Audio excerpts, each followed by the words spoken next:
We are Onyx Imaging. We are the highest rated and most reviewed printer service center in Oklahoma. Hey there YouTubers, it's your girl Brett over here at Onyx. Today I'm going to show you how you would clear a paper jam on a Brother MFC7840w. So first what you would do is pull your paper tray out, and if your paper is going to be jammed here, you would see it just a little bit, so you would gently pull up and out. If you don't see it there, the next place you want to check is going to be the back of your printer. So you'd pull this door down. If it's going to be jammed here, you would see it. Go ahead and gently pull out. You never want to yank or pull really fast because it could tear little pieces of paper off in there, causing it to jam even more, or it could also damage some sensors, and then you would need to get some service done on your printer. If you're not seeing it any of those places, the next place to check would be under the drum.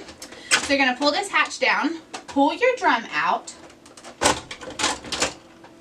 Then if you would see it right here, the paper would be facing the back.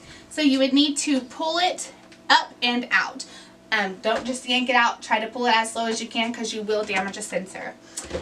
If you are in need of supplies or a quote, give your girl Brett a call and have a great day. Thank you for watching. If you're interested in how you can receive free labor on all of your service calls, as well as how to qualify for free printer upgrades, contact us today. We are here for all of your printer and office supply needs.